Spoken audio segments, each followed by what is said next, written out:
The church on the rugged seashore. The Christian church in Kaltenes was founded in 1567. Around that time, by order of the Duke of Kurzeme, the first wooden church was also built. At that time, the church was called Kaltenes Church. The wooden building has burned down several times, and time has left its damage, but people have always restored it. For more than 4.5 centuries, Kaltenes Church has opened its door to anyone who seeks Jesus Christ. The current stone building was built in 1876. Bombed during the First World War, it was again restored in 1926. Throughout the time, including during the Second World War and in the year of Soviet occupation that followed, religious services and congregations were held here despite the repressions. At the end of the war, the church bell was removed and melted into bullets.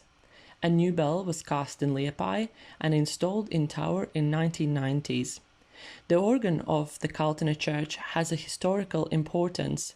It was built by the famous organ builder August Martin in his workshop in Riga, originally gifted to a church in Gulbene.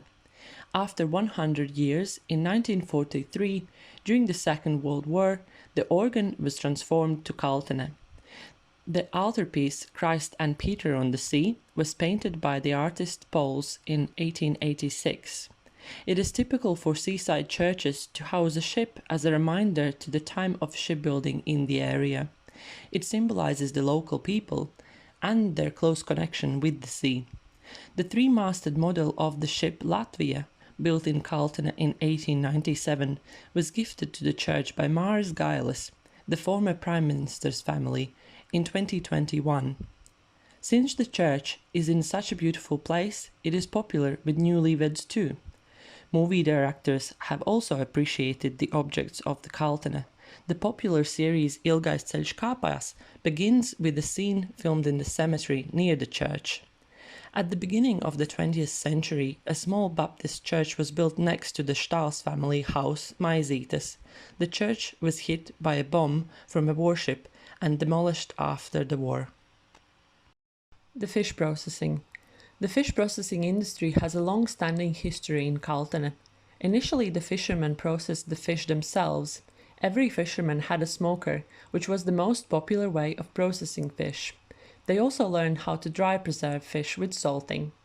The first person to process fish on an industrial scale was Jānis Dambekalns. In 1907, he opened a small factory located in his barn. He started to produce sprats in oil as well as anchovies. After the First World War, he married shipowner Jānis Bertlin's widow, Sofia. She invested Bertlin's capital in the renovation and expansion of Dambekalns' company. This factory produced canned fish throughout the period of the Free State. After the Soviet occupation, the owners were deported to Siberia and the factory was nationalized and included in the Rojas fish canning factory, which operated until the mid-1970s. Today the old factory houses a guest house, zivju, and you could never tell that more than 100 years ago the most famous Kurzemes golden sprat was produced there. Kaltenes is unimaginable without the smell of fish. In 1997, the owners repurposed the old Soviet Union collective farm Banga fish-growing building and founded fish processing company Kaltenes Zivis, specializing in fish culinary. The factory has its store where you can sample their extensive production. In most recent years, local villagers such as Gunter Roškalne in-house Cīrulīši and the Maslabojevu family in-house Būrīši are producing homemade fishery goods too.